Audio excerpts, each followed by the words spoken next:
شريك له وأشهد أن محمدا عبده ورسوله وصفيه من خلقه وخليله أدى الأمانة وبلغ الرسالة ونصح الأمة وكشف الله به الغمة وجاهد في الله حق جهاده حتى أتاه اليقين وتركنا على محجة بيضاء ليلها كنهارها لا يزيغ عنها إلا هالك. اللهم صل وسلم وزد وبارك وانعم وكرم ومجد على عبدك ورسولك محمد صلى الله عليه وعلى آله وصحبه وسلم. Ma'asyiral hadirin jemaah Masjid Al-Muhajirin dirahmati Allah Subhanahu wa taala. Melanjutkan pembahasan Syarah An-Nabawiyah dakwah Rasulullah sallallahu alaihi wasallam di kota Taif di tahun ke-10 kenabian. Beliau sallallahu alaihi wasallam di tahun ke-10 kenabian mendapatkan cobaan paman yang selama ini menjadi tempat menaungnya dari gangguan kafir Quraisy, istri yang menjadi tempat bersandarnya, pelipur lara, sehingga pada saat tahun yang sama keduanya meninggal. Tidak ada lagi tempat berteduh, tidak lagi tempat bergantung, tidak lagi tempat untuk berkeluh kesah kecuali hanya kepada Allah Subhanahu wa taala saja. Dan di tahun yang sama juga, tepat di bulan Syawal tahun ke-10 kenabian, Rasulullah SAW tidak menunda untuk kembali melanjutkan dakwahnya. Tandanya dakwah inilah tetap dakwah, tidak boleh terhenti selama ruh masih dikandung jasad, selama darah masih mengalir, selama paru-paru masih bisa bernafas, selama kita masih bisa bergerak, maka tidak ada alasan untuk tidak berdakwah. Dakwah yang paling utama adalah dakwah tauhid, dan beliau sallallahu alaihi wasallam tak henti-hentinya untuk menyampaikan risalah tauhid ini ke seluruh alam semesta. Di tahun yang sama, maka beliau memilih kota Taif sebagai tempat untuk berdakwah, ladang baru. Begitulah dai, ketika ditolak di setempat, maka dia mencari tempat baru untuk mencari suaka, mencari perlindungan, sekaligus mencari bibit-bibit baru yang akan mendayakan dakwah tauhid di muka bumi ini. Rasulullah memilih kota Taif bukan tanpa pertimbangan yang matang, justru dengan pertimbangan yang sangat matang. Yang pertama, karena kota Taif adalah kota terbesar kedua di Jazirah Arab, melebihi kota Madinah. Kota yang terbesar setelah Mekah adalah Taif, dan Taif perputaran ekonominya, pergerakan ekonominya, penduduknya hampir dan sama besarnya dengan Mekah, dan jaraknya pun tidak jauh daripada Mekah, hanya 100 km saja. Sehingga kalau kita sedang berada di Saudi, dari kota Mekah ke Taif itu sekitar 1 jam atau 1,5 jam saja, karena di sana tidak pakai jalan tol, semua jalan tol. Dan mengapa Rasulullah memilih kota terdekat? Karena beliau tahu, beliau tidak ingin jauh-jauh meninggalkan kota tercintanya, kota kelahirannya Makkah Al-Mukarramah. Makanya ketika beliau diusir dari kota Makkah menuju kota Madinah, beliau mengatakan, "Wallahi, laqad alimtu annaki khair ardillah." Aku mengetahui engkau adalah tempat yang Allah cintai. Wa habbul biladi ila Allah. Dan engkau juga adalah tempat yang aku cintai. Walaula anna qaumaki akhrujuni ma kharajtu. Kalau bukan karena kaummu yang mengusirku, aku tak akan keluar darimu. Aku tak akan keluar darimu. Tapi begitu beliau keluar, dan beliau menyisakan haru karena betapa sedihnya, betapa lukanya, betapa dukanya tempat yang selama ini menjadi naungan, tempat kelahiran, kota asal, dikeluarkan darinya. Dahulu diulu-ulukan, diberi gelar Al-Amin, dipuji, disanjung. Tapi ketika diberi amanah kenabian, maka pujian itu berubah menjadi celaan, pujian itu berubah menjadi cercaan, diganti namanya menjadi penyihir, diganti namanya menjadi pendusta, diganti namanya menjadi pembohong. Itulah yang dirasakan oleh Rasulullah SAW. Dan tidak ada apa banding-bandingnya Islam kita kalau kita tidak berdakwah, kalau kita tidak mengajak orang. Karena inti daripada Islam itu sendiri adalah agar menyampaikan risalah kedamaian, risalah keselamatan, tauhid ke seluruh alam semesta. Rasul memilih kota Taif sebagai kota persinggahan utama dikarenakan di sana menjadi tempat berkumpulnya aset bagi para bangsa di Mekah. Sebagaimana kita ketahui, orang memiliki banyak aset kalau sudah menjadi bangsawan, maka dia punya banyak aset di kota-kota lainnya. Sebagaimana orang Jakarta punya banyak aset di Puncak misalnya, punya banyak aset di Bandung, sehingga ketika mereka mau vacation, mau holiday, mereka tinggal pergi ke sana. Begitu pula bangsa Mekah memiliki banyak aset di kota Taif, dan ternyata di kota Taif juga memiliki sesembahan, memiliki berhala yang sama besarnya dengan berhala yang berada di kota Mekah, yaitu Lata. Berhala yang berada di kota Mekah adalah Hubal. Adapun berhala yang besar yang berada di kota Taif adalah Lata. Seringkali orang-orang kafir Quraisy bersumpah dengan atas nama Lata wal Lata. Oleh karenanya ini juga menjadi strategi. Kalau seandainya Taif diketaklukkan, maka Rasulullah bisa membuat perlindungan di sana dan juga bisa membuat dakwah menjadi semakin berkembang karena jaraknya tidak jauh, sekaligus ada potensi bahwa itu adalah kota di mana dahulu Nabi SAW dibesarkan waktu kecilnya, disusui oleh Halimatus Sa'diyah di kota Taif dari umur 2 tahun sampai 5 tahun, kemudian pulang kembali ke kampung halamannya di kota Makkah. Kota Taif juga menjadi salah satu kota terkuat karena ada kabilah Thaqif. Kabilah Thaqif inilah yang menjadi kabilah terkuat di bangsa Arab, salah satu kabilah terkuat di bangsa Arab. Sampai-sampai ketika Fathu Makkah, ketika sudah Makkah ditaklukkan, pada saat itu hanya kabilah Thaqif saja yang tidak mau beriman. Akhirnya Rasulullah SAW memblokade mereka selama 1 bulan. Rasulullah SAW terus berdoa hingga pada akhirnya mereka datang menuju Rasulullah SAW dalam keadaan beriman. Allah yang membuat mereka beriman. Maha suci Allah yang telah memberikan hidayah kepada siapa saja yang Allah kehendaki. Sehingga kota Taif karena ada kabilah Thaqif, kalau sudah berislam semua, nanti Islam akan menguat sebagaimana ketika Islam dimasuki oleh Umar bin Khattab. Kata para sahabat, "Ma kunna fi izzatin mundu aslam Umar." Kita akan terus berjaya, kita akan terus memiliki izzah selama Umar masih berada dalam Islam atau semenjak Umar masuk Islam. Tandanya kalau orang preman, dia kuat, dia petinju, memiliki kekuatan harta, kekuatan fisik, ketika dia masuk Islam, maka hendaknya dia gunakan hartanya, kekuatannya, pangkatnya, jabatannya untuk mengenal agama Islam.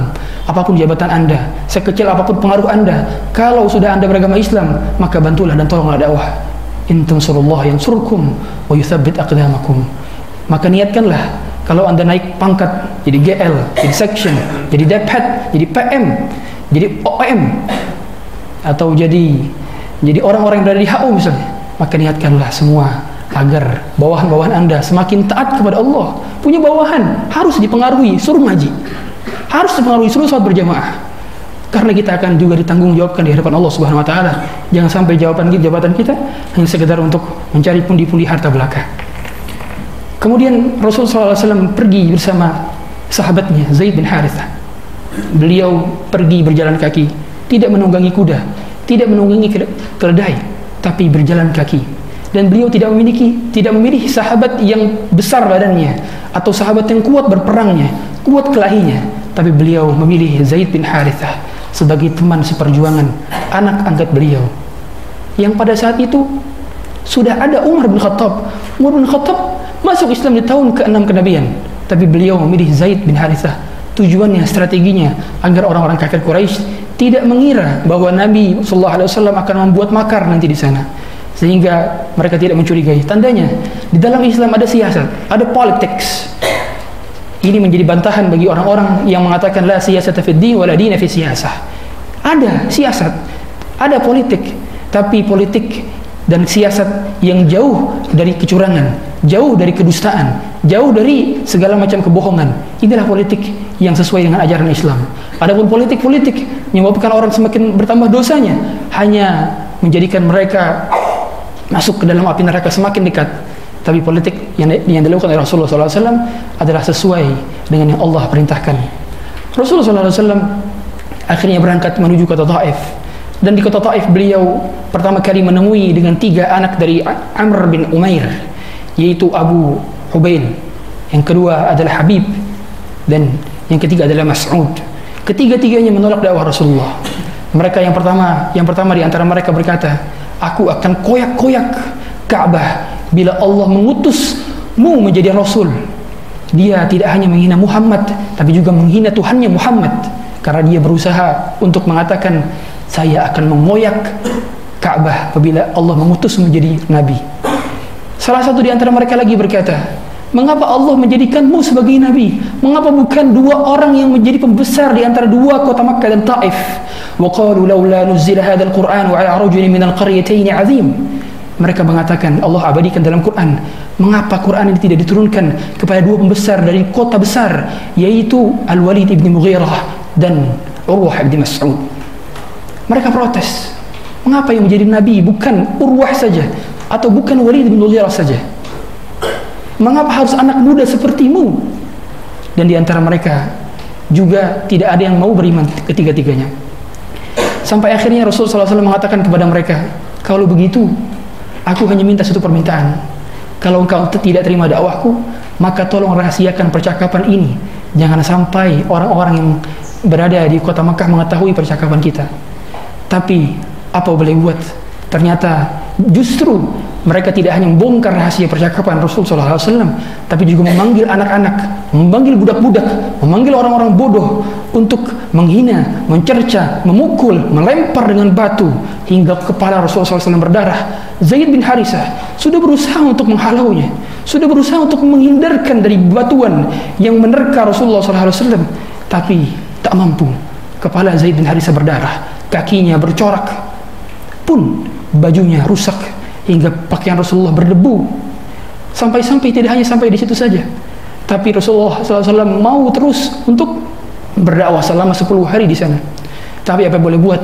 Mereka berusaha untuk mengusir Rasulullah SAW di hari ke-10-nya. Mereka membuat 2 barisan dari para budak yang menggiring Rasulullah sampai keluar kota Taif. Digiring betul-betul, sampai diikuti betul-betul, dilempari batu, sampai-sampai kepalanya bocor. Subhanallah. Inilah perjuangan dakwah yang tidak bisa kita lakukan di zaman sekarang. Barangkali iman kita tidak ada banding-bandingnya dibandingkan para sahabat dan Rasulullah SAW. Sampai-sampai Rasulullah menemukan kebun. Di sana Rasulullah berteduh, bersandar di bawah pohon, dan kebun itu adalah milik Urwah atau Syaibah dan saudaranya, yang pada saat itu adalah pemuka daripada Quraisy. Yang ketika itu dia iba kepada Rasulullah.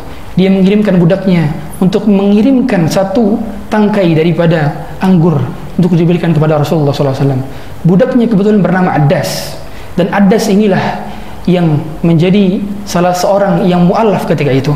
Kemudian dia memberikan setangkai daripada anggur yang dipetik dari kebun milik Syaibah bin Rabi'ah dan Utbah bin Rabi'ah tersebut.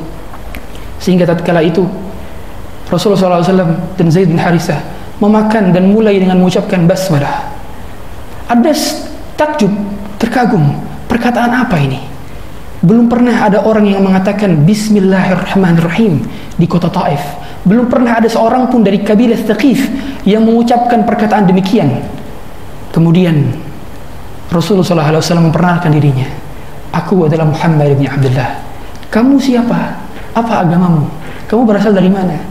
Sehingga kata para ulama, dakwah itu ketika pertama kali hendaknya dilakukan dengan perkenalan, sebagaimana Rasulullah SAW memulai dakwah kepada Addas dengan perkenalan.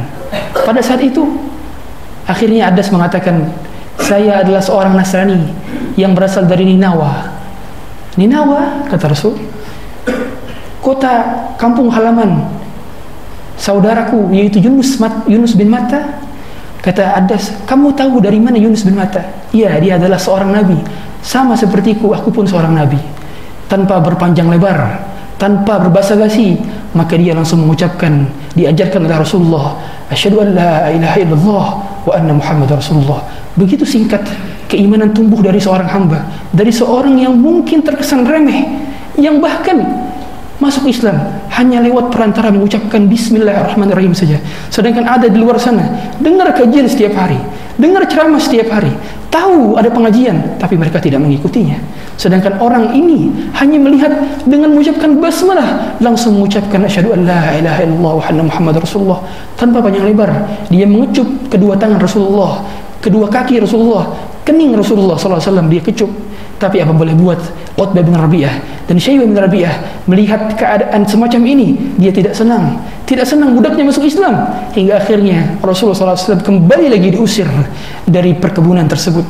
Di kebun tersebut, sebelum Rasulullah SAW diberikan setangkai kurma atau setangkai anggur, maka Rasulullah mengangkat kedua tangannya, berdoa dengan sebuah doa yang tidak pernah beliau ucapkan sebelumnya dan tidak pernah beliau tinggalkan setelahnya. Allahumma ilaika ashku dha'fa quwwati.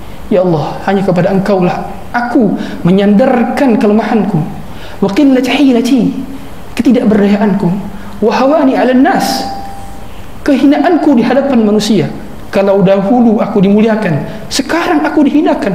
Kalau dahulu aku disanjung, diberi gelar amin, sekarang tak ada seorang pun yang mau mencintaiku kecuali orang-orang yang beriman saja. Maka Rasul dalam doa itu, ila man takiluni, lalu kepada siapa aku dapat bersandar? Ila aduwin yatahajjamuni am ila qaribin malaktahu amri, kepada musuh-musuhku yang siap menghajamku, atau kepada kerabat-kerabatku yang itu berada dalam kuasamu. Maka Rasulullah SAW mengatakan di dalam doanya, kalau selama tidak ada murkamu kepadaku ya Allah, maka aku akan terus tetap berdakwah. Beginilah para nabi, mereka hanya mendengarkan dakwahnya kepada Allah Subhanahu wa taala. Ma 'alaika illa al-balagh, tugasmu hanya untuk menyampaikan, tidak tugasmu untuk menyampaikan ke-Islam kepada mereka sehingga mereka masuk Islam semua, tidak. Demi Allah, tidak ada makhluk yang mencintai makhluk melebihi cintanya Rasulullah SAW kepada kita. Sampai-sampai Rasul menginginkan seluruh manusia masuk ke dalam Islam. Allah abadikan di dalam Quran, dalam surat An-Nahl, la'allaka bakhi'un nafsaka alla yakunu mu'minin. Hampir-hampir saja Muhammad engkau membinasakan dirimu karena di antara mereka tidak ada yang beriman. Rasul menginginkan kita beriman, Rasul menginginkan kita mendapat hidayah, tapi mereka tidak mau beriman. Oleh karenanya Rasul bersedih, Rasul menangis, bukan gara-gara Rasul dihina, bukan gara-gara Rasul dilempar dengan batu, bukan. Yang membuat Rasul SAW sedih adalah karena mereka tidak mau menerima hidayah, dan hidayah itu adalah penyelamat bagi dunia dan akhirat mereka. Sampai akhirnya Rasulullah SAW pergi kemudian dari kota Taif. Di tengah-tengah perjalanan, tepatnya di Qarn Ats-Tsa'alib, pada saat itu Rasulullah SAW mendongak ke atas langit, kemudian melihat bahwa di atasnya ada awan yang menaunginya. Keluarlah Jibril dari sana, mengatakan, wahai Muhammad, sesungguhnya Tuhanmu telah mendengar ucapan orang-orang di sana kepadamu yang menghinakanmu, mencacamu. Kemudian dikatakan kepada Rasulullah SAW, Tuhanmu telah mengutus malaikat dari gunung agar engkau minta permintaan apapun yang dapat dikabulkan langsung seketika. Tanpa lama kemudian datanglah malaikat dari gunung. Malaikat penjaga gunung, kita tahu ada malaikat penjaga langit, malaikat penjaga gunung, malaikat penjaga laut, malaikat penjaga kebun, malaikat penjaga, bahkan penjaga masjid. Ada malaikat-malaikat yang memang Allah utus untuk menjaga tanah daripada tanah-tanah Allah Subhanahu wa taala. Dan malaikat penjaga gunung ini berkata kepada Rasulullah sallallahu alaihi wasallam, "Ya Muhammad, fi ma syi'ta. In syi'ta an utbiqa 'alaihim al-akhshabain." Kalau kau menghendaki akan aku timpakan kepada mereka dua gunung ini. Tapi Rasulullah sallallahu alaihi wasallam berkata, "Tidak, la. Bal arju an yukhrijallahu min aslabihim man ya'budullaha wahdahu wa la yusyriku bihi syai'a." Tidak. Aku berharap di antara keturunan mereka nanti ada yang beriman kepada Allah, menyembah Allah saja, tidak mau sekutukan Allah. Aku berharap di antara mereka ada yang beriman. Kalau mereka tidak mau beriman sekarang, pasti aku yakin Allah akan mengutus dari keturunan mereka yang mau bertauhid kepada Allah. Dan ternyata benar. Sampai sekarang penduduk kota Taif 100% seluruhnya beragama Islam.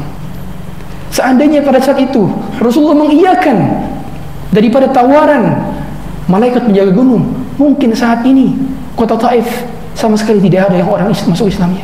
Tapi tidak dengan Rasulullah SAW. Patutlah memang Allah mengatakan, wa innaka la'ala khuluqin azim. Sesungguh engkau berada dalam akhlak yang mulia. Wa ma arsalnaka illa rahmatan lil alamin. Kami mengutusmu betul-betul sebagai rahmat bagi seluruh alam. Dan betullah Rasulullah SAW tidak menginginkan Allah mengazab makhluk yang belum dapat hidayah. Selama ruh masih berada di kandung jasad, selama aliran darah masih mengalir dalam jasad mereka, maka barangkali terakhir kali mereka berada di dunia mereka sempat mengucapkan syahadat.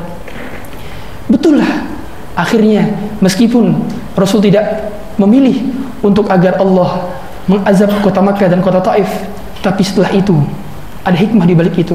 Abu Jahal, anak daripada Abu Jahal, Ikrimah bin Abu Jahal, menjadi seorang muslim mujahid fisabilillah. Al-Walid ibn Mughirah, seorang kafir yang benci dakwah Rasulullah SAW, tapi anaknya Al-Khalid ibn Walid yang betul-betul memperjuangkan dakwah, belum mati di medan peperangan, mati di atas kasurnya, telah memenangkan berbagai macam medan peperangan, bahkan diberi gelar Saifur Rahman, pedangnya Allah Subhanahu wa taala. Utbah bin Rabi'ah, Syaibah bin Rabi'ah, anaknya pun begitu, masuk Islam. Al-As bin Wa'il, anaknya masuk Islam. Amr bin As. Oleh karenanya kalau bapaknya tukang judi, kalau bapaknya suka pinjol, kalau bapaknya suka minum riba, barangkali anaknya nanti adalah seorang hafiz Quran, anaknya adalah seorang imam masjid, anaknya adalah seorang yang soleh. Barangkali jangan pernah hinakan bapak, barangkali anak dan keturunannya adalah orang-orang soleh. Setelah itu adalah 35 km dari kota Taif, Qarn Sa'alib. Kemudian Rasulullah berjalan kembali sampai di sebuah lembah yang bernama Wadi Nakhlah. Di sana Rasulullah SAW salat, berdoa dan membaca Quran. Membaca Quran dalam salatnya. Betullah, segala pelipur lara dalam kehidupan kita haruslah kembali kepada Quran, karena Quran adalah tempat kita bersandar, tempat kita mengadukan segala perkara kepada Allah Subhanahu wa taala. Dan juga Quran menjadi pelipur bagi dukanya hati. Dan Rasulullah SAW melakukan demikian sampai-sampai ketika beliau salat di Wadi An-Nakhlah, Allah mengabarkan kepada Rasulullah SAW. Allah sebutkan di dalam surat Al-Ahqaf, wa idh sarafna ilaika nafaran minal jinni yastami'una al-Qur'an. Ketahuilah Muhammad, ketika engkau membaca Quran, maka datang sekelompok jin, pembesar jin bahkan yang datang kepada saraf ilaika nafaran minal Qur'an. Falamma hadaruhu qalu ansitu. Ketika mereka hadir, mereka mengatakan kepada kawannya, ansitu, diam, ansitu. Oleh karenanya ketika ayat Quran dibacakan, ketika kajian disampaikan, maka hendaknya kita menyimak sebagaimana jin juga menyimak kajian kita barangkali. Ansitu. Falamma qudiya wallaw ila qaumihim munzirin. Ketika selesai mereka menyimak dakwah Rasulullah, mereka langsung kembali mendakwahkan kepada kaumnya. Begitulah kita.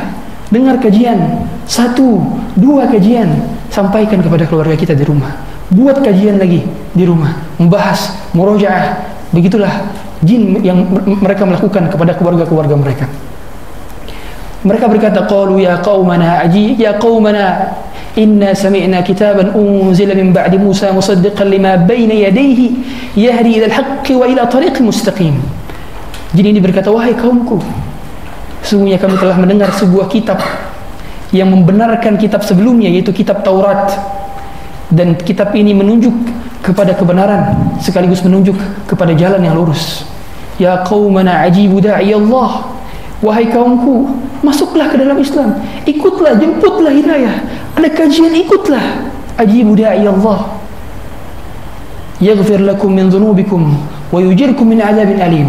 Allah akan mengampuni kalian. Tandanya cara mengampuni dosa, cara Allah mengampuni dosa kepada kita yang paling mudah, duduk dengar kajian meskipun Anda ngantuk.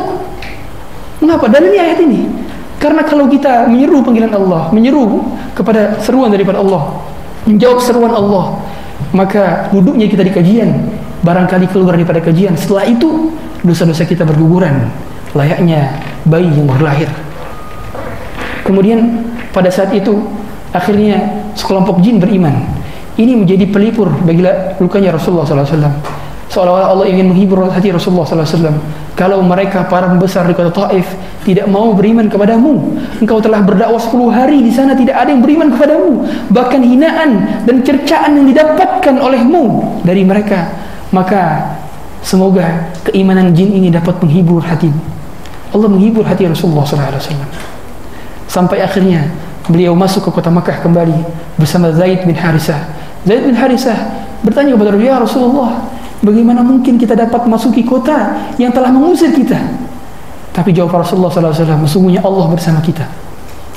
Aku akan meminta suaka, perlindungan dari orang-orang musyrik di sini. Mengapa Rasulullah tidak meminta suaka dari orang-orang yang beriman saja pada saat itu? Karena diketahui, kalau Rasulullah minta perlindungan kepada orang-orang beriman, mereka akan mengetahui bahwa ternyata Rasulullah ingin menyerang mereka. Tapi tidak, Rasulullah memiliki strategi. Dan Rasulullah tahu bahwa orang-orang Mekah itu memiliki adat meminta atau menerima suaka. Ya, ini adalah ketika adalah orang lemah meminta pertolongan, meminta perlindungan, mereka berusaha untuk menerimanya. Makanya mereka, bagian daripada adat dan tradisi mereka adalah tidak berbohong, selalu menyambung silaturahmi. Memang sudah ada akhlak Arab jahiliyah, memang ada beberapa yang baik. Makanya kata Rasulullah, innama bu'itsu liutammima makarimal akhlaq, aku diutus untuk menyempurnakan akhlak. Tandanya memang akhlak mereka sudah baik, ada default akhlak mereka yang sudah baik. Tapi ditambah itu Rasul ingin, atau Rasul diutus untuk menyempurnakan akhlak yang masih kurang di antara mereka. Akhirnya Rasulullah SAW datang kepada Al-Akhnas bin Syuraik. Pada saat itu Akhnas bin Syuraik menolak untuk menolong Rasulullah SAW. Kemudian Rasulullah datang kepada orang-orang musyrik lainnya, sampai akhirnya datang kepada Al-Mut'im ibni Jubair, yang pada saat itu adalah seorang yang berasal dari Bani Naufal. Dan akhirnya dia menerima suaka daripada Rasulullah SAW, menjaga Rasulullah SAW untuk tetap berdakwah selama beliau masih di kota Makkah. Sehingga pada saat itu Al-Mut'im bin Jubair mengatakan kepada anak-anaknya, wahai anak-anakku, tegakkanlah pedang kalian, kita menjaga si Muhammad. Sampai akhirnya Rasulullah SAW sudah bisa untuk sholat berada di depan Ka'bah kembali, dan dijaga oleh Al-Mut'im ibni Hadi, ya, bukan Ibni Jubair, Ibni Hadi. Kemudian pada saat itu akhirnya Rasulullah SAW sempat berdakwah, dan setiap kali ada musim haji maka Rasulullah SAW mendakwahkan kepada mereka. Sama selama masih ada Abu Lahab yang namanya telah disebutkan dalam Quran dan telah dijamin untuk masuk ke dalam neraka. Tabbat yada Abi Lahab wa tab. Ketika Rasulullah SAW berdakwah kepada para pendatang dari jazirah-jazirah Arab untuk menunaikan haji, di belakangnya ada Abu Lahab. Ketika Rasulullah dakwah ke pasar-pasar, wahai para jemaah, berimanlah, aku adalah Rasulmu, aku adalah Rasul kalian, aku mendakwahkan tauhid. Di belakangnya ada pamannya yang menghinakannya. Sungguhnya anak ini pembohong, dia tersihir, dia pendusta. Sungguh tidak ada kesedihan melebihi kesedihan daripada keluarga yang justru seharusnya menjadi perlindung bagi pada Rasulullah, tapi justru menjadi penggembus daripada dakwah yang hak ini. Kemudian pada saat itu juga Allah Subhanahu wa taala di tahun ke-11 kenabian, Allah Subhanahu wa taala menghibur hati Rasulullah SAW dengan perjalanan yang istimewa. Perjalanan dengan jasadnya saja, bukan dengan ruhnya, bukan, tapi dengan jasad dan ruh. Dan Rasulullah diperjalankan ke Baitul Maqdis, kemudian ke langit tertinggi, hampir-hampir berjumpa dengan Allah Subhanahu wa taala, dan hampir-hampir melihat Allah Subhanahu wa taala. Ini adalah perjalanan spiritual. Di setiap perjalanan tersebut Rasulullah banyak melihat peristiwa-peristiwa. Rasulullah melihat jin ifrit, Rasulullah melihat Dajjal, Rasulullah melihat Masyitah, yaitu penyisir daripada anak putri Fir'aun. Rasulullah banyak melihat kejadian-kejadian. Bahkan Rasulullah melihat penduduk neraka, Rasulullah melihat penduduk surga. Ustaz, bukankah neraka itu belum ada penghuninya karena sekarang kita belum ada kiamat? Apa jawabnya? Rasulullah pada saat itu sedang time travel. Itu telah dibuktikan oleh Albert Einstein di dalam kaidah fisikanya, bahwa apabila kecepatan benda melebihi kecepatan benda melebihi kecepatan waktu, maka dia akan bergerak lebih cepat daripada waktu atau bergerak lebih lambat. Otomatis Rasulullah bisa melampaui waktu lebih cepat atau melampaui waktu lebih lambat. Sehingga pada saat itu Rasulullah bertemu dengan Masyitah, Rasulullah kembali flashback ke masa zaman Fir'aun. Di satu perjalanan yang sama. Ketika Rasulullah melihat penghuni neraka, pada saat itu Rasulullah sedang berjalan menuju masa depan. Karena kecepatan benda ketika sudah sangat-sangat cepat, maka dia akan menuju kecepatan yang menjadikan dia berada di masa depan. Pada saat itu sangat cepat sekali. Bagaimana mungkin? Kalau menurut logika tidak mungkin, tapi ternyata mungkin bagi Allah Subhanahu wa taala. Diperjalankan dalam kurang 1 malam, kembali sebelum subuh sudah berada di kota Makkah kembali. Diperjalankan menuju langit tertinggi dan hampir-hampir bertemu Allah untuk menerima wahyu salat 5 waktu. Demikian yang dapat kami sampaikan. Semoga ada manfaatnya. Kita lanjut nanti tentang kisah-kisah apa yang Rasulullah SAW dapatkan ketika beliau perjalanan daripada Isra dan Mi'raj. Ada yang bertanya? Tidak ada yang bertanya. Kita cukupkan dengan kafaratul majlis. Subhanakallah wa bihamdika, asyhadu an la ilaha illa anta, astaghfiruka wa atubu ilaik. Assalamualaikum warahmatullahi wabarakatuh. Silakan snacknya Pak.